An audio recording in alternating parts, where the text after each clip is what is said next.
Hello friends, welcome back to our YouTube channel. कैसे हो आप सभी? होप सो आप सभी अच्छे होंगे।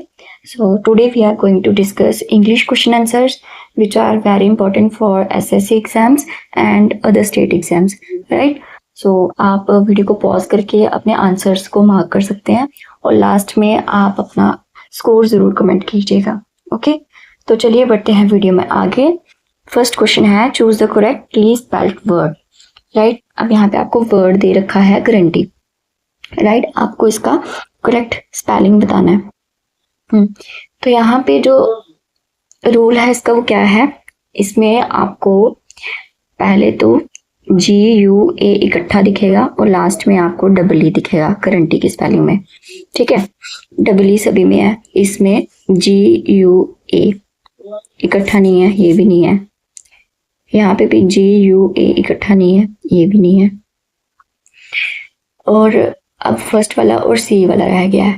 राइट, अब GUA के बाद R के बाद E नहीं आता है। ठीक है, GUA के बाद R के बाद A आएगा।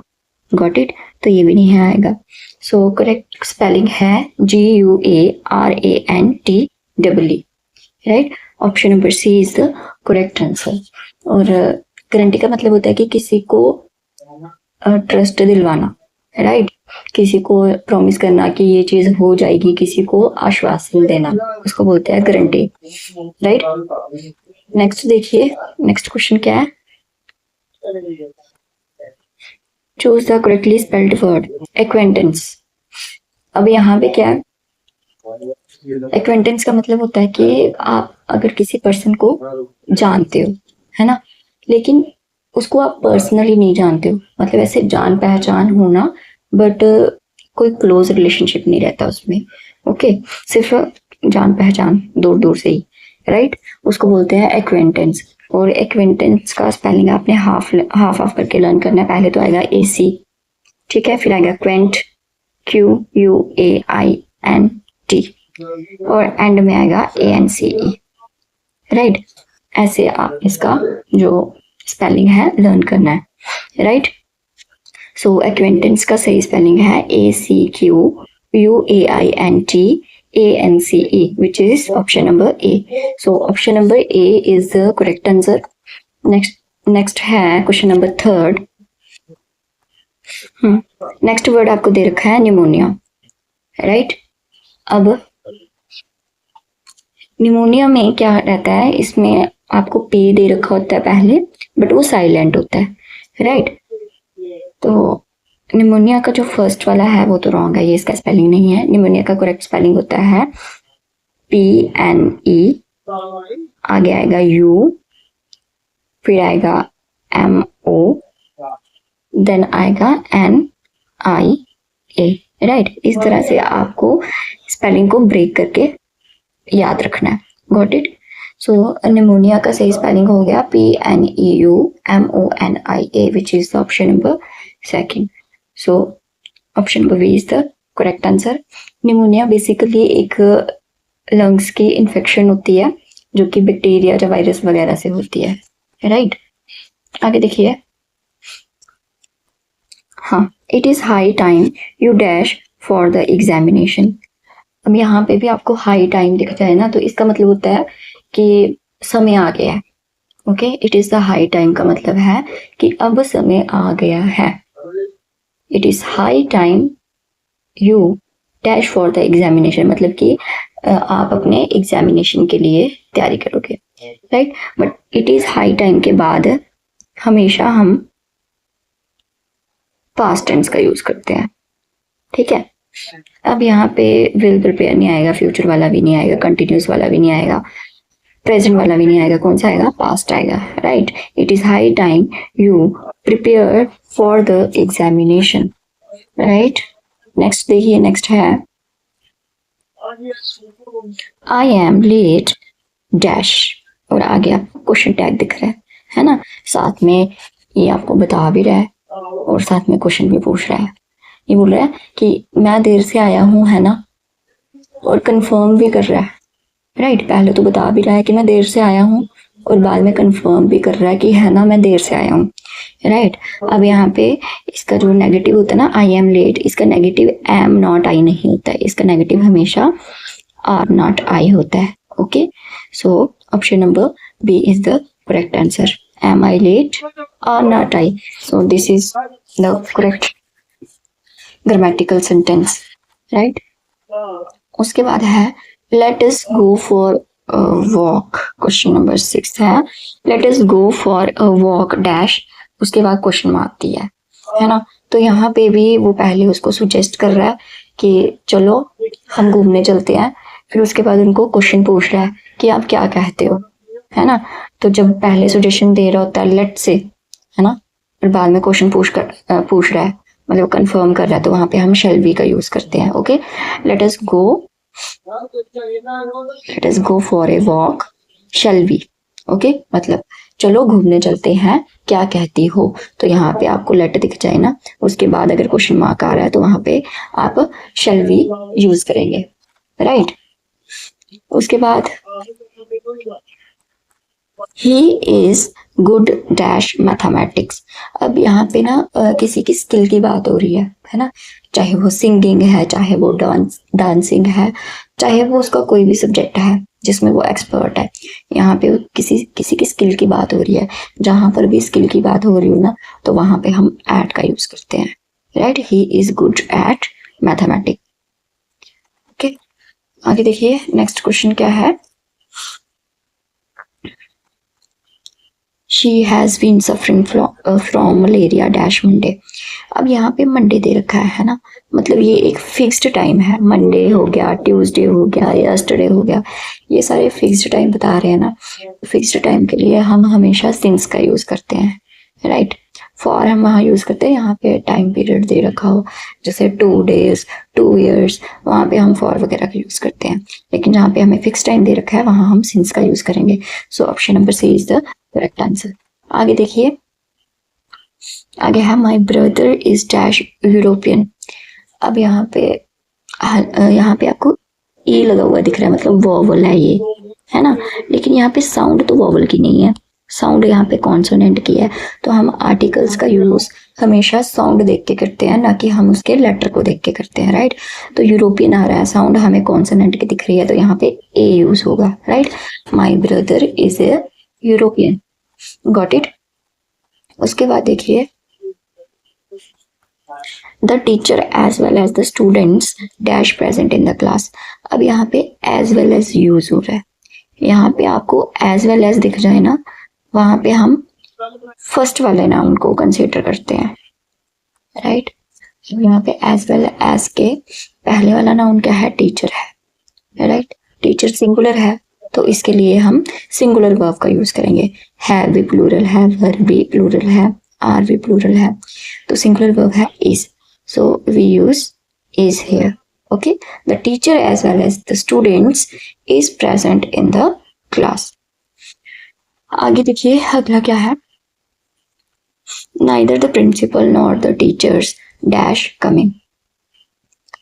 अब यहाँ पे क्या है, यहाँ पे नाइदर और नॉर लगा है ना, यहाँ पे नाइदर और नॉर का यूज होता है ना, वहां पर हम नॉर के जो पास वाला होता है ना उसको यूज करते हैं, मतलब नॉर के पास वाला। अब यहाँ पे ये तो पिछले वाले से उल्टा हो गया है ना, पहले वाले में क्या था, हम फर्स्ट वाले नाउन को कंसीडर कर रहे थे, ठीक है, लेकिन इस केस में हम क्या करेंगे, इस केस में हम नॉर के आगे वाले को कंसीडर करेंगे, राइट। तो नॉर के आगे वाला है टीचर्स, जो कि प्लूरल है। ओके, तो प्लूरल के लिए हम प्लूरल वर्ब ही यूज करेंगे, इज नहीं आएगा यहाँ, वॉज हैज ये सारे प्लूरल वर्ब हैं, तो ये नहीं आएंगे यहाँ पे, right. Neither the principal nor the teachers are coming, so option number B is the correct answer. Next देखिए, नेक्स्ट क्या है, he walk carefully lest he dash fall। अब वह सावधानी से चलता है, कहीं ऐसा ना हो कि वह गिर जाए। अब यहाँ पे जो लेस्ट है ना, लेस्ट का मतलब होता है कहीं ऐसा ना हो, है ना, कहीं ऐसा ना हो, मतलब वो यहाँ पे ध्यान से चल रहा है कि कहीं ऐसा ना हो वो गिर जाए। जहाँ पे आपको लेस्ट लिखा हुआ मिल जाए वहां पे आप क्या यूज करेंगे, वहां पे आप शुड का यूज करेंगे, राइट। तो लेस्ट के साथ हमेशा शुड का यूज किया जाता है। So option number C is the answer. आगे देखिए, सिनोनिम ऑफ वर्ड एब्सोलीट। अब एब्सोलीट का मतलब होता है जो चीज पुरानी हो गई है ना, जिसका भी कोई यूज नहीं रह गया है, ओके, उसको बोलते हैं एब्सोलीट। और मॉडर्न का मतलब होता है आधुनिक, राइट। तो ये इसका अपोजिट हो गया, मॉडर्न तो पुराना नहीं होता है। फ्रेश मतलब ताज़ा, यूजफुल का मतलब होता है कि लाभदायक, तो ये सभी इसके ऑपोजिट है। आउटडेटेड का मतलब भी क्या होता है, पुराना। और एब्सोलीट का मतलब भी क्या होता है, पुराना। So synonym of obsolete is outdated, right. आगे देखिए, आगे क्या है, सिनोनिम ऑफ लेथार्जिक। लेथार्जिक का मतलब होता है बहुत आलसी होना, सुस्त होना, राइट। अब हमें इसके सिनोनिम मतलब कि समानार्थक शब्द को ढूंढना है। एक्टिव का मतलब होता है बहुत ही एनर्जेटिक होना, तो ये अपोजिट हो गया।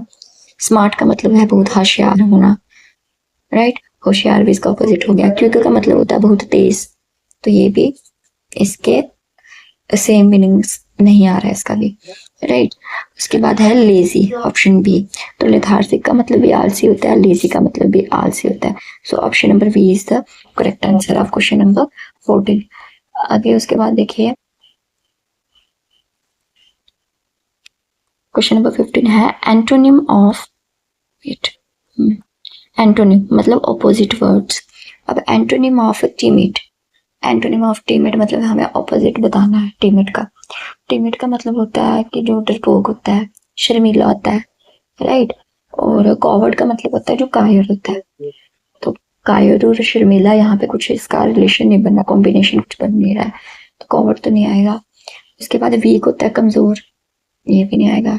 शाय होता है शर्मीला, तो ये भी नहीं आएगा, क्योंकि ये इनके ऑपोजिट नहीं है, ये कुछ सेम सेम वर्ड्स हैं इनके, राइट। उसके बाद आ गया bold, option number B. Bold का मतलब होता है नीडर और टिमिड का मतलब होता है डरपोक। सो ये दोनों ऑपोजिट है, right. So option number B is the correct answer of question number 15।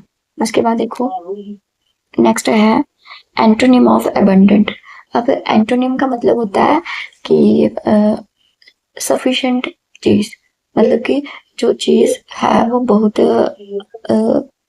Sufficient amount में है, राइट, भरपूर जिसको हम बोलते हैं, ओके। उसके बाद आ गया स्कार्स, इसका मतलब होता है कि जो चीज कम है, राइट। प्लेंटीफुल का और अबंडेंट का सेम मतलब होता है, तो ये इसका ऑपोजिट है नहीं, okay.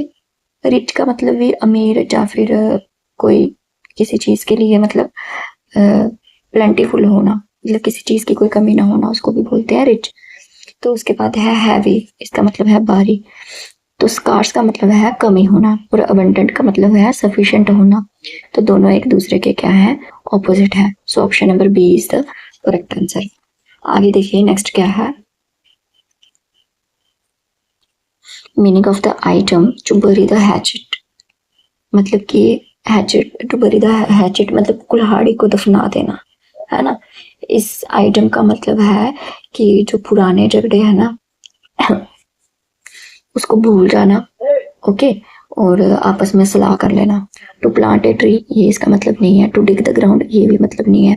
To hide A treasure, ये भी मतलब नहीं है। टू बरी द हैचेट का मीनिंग है टू मेक पीस, शांति बनाना और पुराने झगड़ों को भूल जाना। To forget past quarrels, right. So option number B is the correct answer. उसके बाद है to break the ice. To break the ice का मतलब होता है कि अपनी चुप्पी को तोड़ देना, मतलब किसी बातचीत को शुरू करना, अपनी झिझक जो है उसको दूर कर देना, ठीक है। तो wait,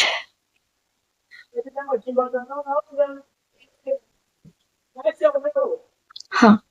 so to break the ice item का मतलब होता है कि अपनी चुप्पी को तोड़ देना, है ना, किसी बातचीत को स्टार्ट करना, अपनी जो हेजिटेशन है उसको दूर करना, राइट।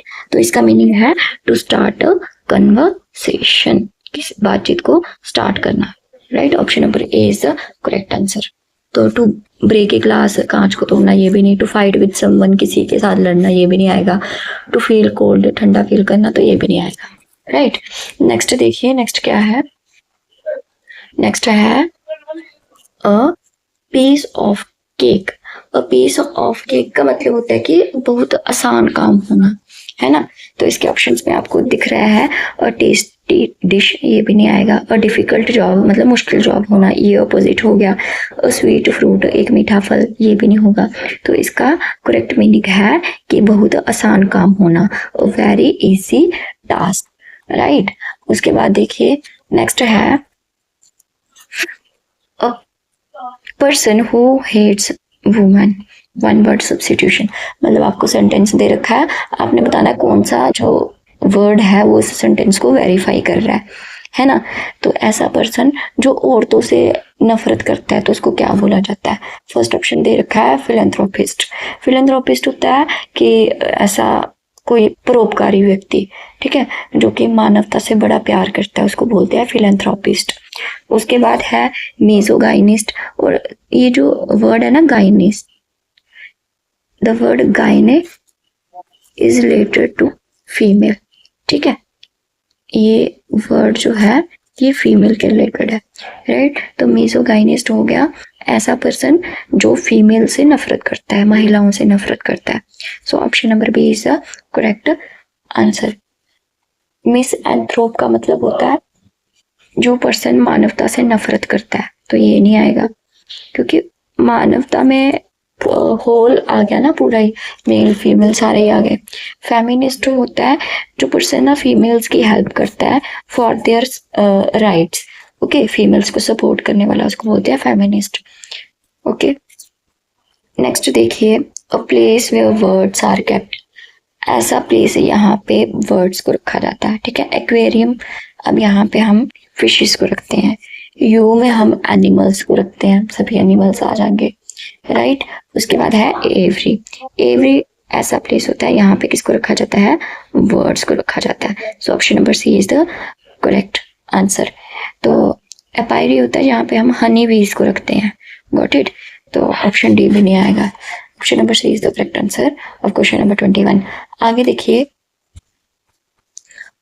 एक्टिव पैसिव वॉइस है ना, हु रोड दिस बुक। अब वो यहाँ पे ये इंटेरोगेटिव सेंटेंस है, तो यहाँ पे भी आपको हु दिख जाए ना इंटेरोगेटिव सेंटेंस में, तो वो आगे स्टार्ट होता है बाय होम से, ठीक है। तो ये नहीं आएगा और ये भी नहीं आएगा, बाय होम वाले दो हैं, ओके। बाय होम के साथ आगे क्या लगना चाहिए, बाय होम के साथ आगे वर्ब की, मतलब हेल्पिंग वर्ब आ जाता है इसके बाद, हम हेल्पिंग वर्ब। तो यहाँ पे दिस बुक आया तो ये भी नहीं होगा, बाय होम के बाद helping verb, so this is the correct answer. So by whom was this book written is the correct answer of question number 22, right। आगे देखिए आगे क्या है, प्लीज ओपन द डोर। अब यहाँ पे ये ना रिक्वेस्ट कर रहा है, प्लीज लगाया हुआ है। वैसे तो जितने भी इंपेरेटिव सेंटेंस होते हैं ना, तो इसमें हम क्या करते हैं, इसमें लेट से करते हैं, let the door be opened, है ना। वैसे तो ये भी ठीक है, लेकिन अगर हम ग्रामेटिकली इसको चेक करें ना, तो जहाँ पे प्लीज वगैरह लगा हो, काइंडली वगैरह लगा हो, वहां पे हम सेंटेंस स्टार्ट करते हैं you are requested to, right. So इन तीनों में से कोई भी नहीं आएगा। वैसे ये भी आ सकता है, बट ज्यादा अगर देखा जाए तो मैक्सिमम टाइम हम you are requested to use करते हैं, ठीक है। तो you are requested to open the door is the correct answer, okay. आगे देखिए क्वेश्चन नंबर 24 क्या है, the scenery of Kashmir dash very beautiful. अब ये जो सीनरी है ना, ये क्या है, ये अनकाउंटेबल नाउन है और साथ में सिंगुलर नाउन है ना। सीनरी जो है ये सिंगुलर है, तो इसके साथ वर्ब जो है वो भी सिंगुलर आएगी, आर नहीं आएगा, वर नहीं आएगा, हैव नहीं आएगा, ये सारी प्लूरल वर्ब्स हैं। तो इसके साथ सिंगुलर वर्ब आएगी which is option number B is. So the scenery of Kashmir is very beautiful, right. आगे देखिए I prefer milk dash tea. अब यहाँ पे हम फूड को कंपेयर कर रहे हैं ना, जब फूड वगैरह ड्रिंक वगैरह इनको कंपेयर किया जाए ना, तो हम देन ओवर फ्रॉम ऐसी चीज़ें यूज़ नहीं करते हैं। ठीक है, यहाँ पे एक रूल होता है ए टू बी, मतलब अगर ए को कंपेयर किया जा रहा है बी से तो उसके साथ टू लगता है। ओके, समझ आया? So I prefer milk to tea. Option number D is the correct answer of question number 25। आगे देखिए question number 26। If I dash the prime minister I would change the rules. अगर मैं prime minister होता तो मैं rule change कर देता, है ना। तो यहाँ पे प्राइम मिनिस्टर वो है तो नहीं है, सिर्फ सोच रहा है ना, इमेजिनेशन कर रहा है। तो यहाँ पे भी इमेजिनेशन वाला सेंटेंस हो ना, वहाँ पे हम वर का यूज करते हैं, है ना। If I were A bird, अगर मैं पक्षी होता, है ना। तो जो भी इमेजिनेशन वाले सेंटेंस होते हैं ना, वहाँ पे हम वर का यूज करते हैं। Option number C is the correct answer. ठीक है, उसके बाद है he prevented me dash going there. अब जहाँ पे प्रिवेंटेड होना मतलब बचाना, उसके साथ हमेशा फ्रॉम लगता है, राइट। बचाना यहाँ पे आ जाए सेंटेंस में, उसके बाद फ्रॉम लगेगा, उसके बाद वर्ब प्लस आईएनजी लगेगा, right. Prevented plus from plus verb की first form plus ING, right. ये एक रूल है, prevented plus from plus verb की first form ING. Okay, so he prevented me from going there, right. उसने मुझे वहां जाने से रोका। Got it. आगे देखिए अगला क्या है, 50,000 rupees dash a large sum. अब हालांकि यहाँ पे हमें रुपीज दिख रहा है, ज्यादा पैसे हैं, 50,000 है, बट इस 50,000 को भी हम क्या मान के चल रहे हैं, सम टोटल मान के चल रहे हैं। ठीक है, टोटल मान के चल रहे हैं, तो ये क्या है, सिंगुलर है। ठीक है, हालांकि 50,000 है, लेकिन क्या कंसीडर करते हैं इसको, हम सिंगुलर कंसीडर करते हैं। Got it. अब ये सिंगुलर है तो इसके साथ जो वर्ब है वो भी सिंगुलर ही आएगी, आर तो नहीं आएगा, हैव और वर ये भी नहीं आएगा, राइट। इसके साथ सिंगुलर वर्ब लगेगी, which is option number B is 50,000 rupees is very large sum. Okay, 50,000 रुपए एक बड़ी रकम है। आगे देखिए, he died dash cholera। अब यहाँ पे किसी बीमारी से इसकी मौत हो रही है ना, कोई इंटरनल प्रॉब्लम से इसकी मौत हो रही है, कोई एक्सटर्नल प्रॉब्लम नहीं है, इसकी बीमारी से मौत हो रही है। तो जहाँ पे भी किसी डिजीज वगैरह से या फिर इंटरनल प्रॉब्लम से मौत हो ना, तो वहां पे हम क्या यूज करते हैं, वहां पे हम ऑफ का यूज करते हैं, he died of cholera, right. उसके बाद है none but the brave dash the fair. अब यहाँ पे नन लगा हुआ है ना, मतलब केवल बहादुर ही पुरस्कार, मतलब केवल बहादुर ही पुरस्कार के हकदार होते हैं। ठीक है, नन बट द ब्रेव। अब यहाँ पे जो ब्रेव है ये कोई एक पर्सन तो है नहीं, है ना, बहादुर। हम यहाँ पे कलेक्टिवली सभी बहादुरों की बात कर रहे हैं, राइट। तो यहाँ पर हम क्या यूज करेंगे, प्लूरल वर्ब का यूज करेंगे, क्योंकि ब्रेव को हम कंसीडर कर रहे हैं as a plural, right. Are भी नहीं आएगा, तो ये कंटिन्यूस तो है नहीं, राइट। तो इज वर्ब की फर्स्ट फॉर्म और आईएनजी वाला भी कैंसिल हो गया, और जो प्लूरल है तो उसके साथ एस और एस भी नहीं लगता है। So correct answer is option number B, deserve.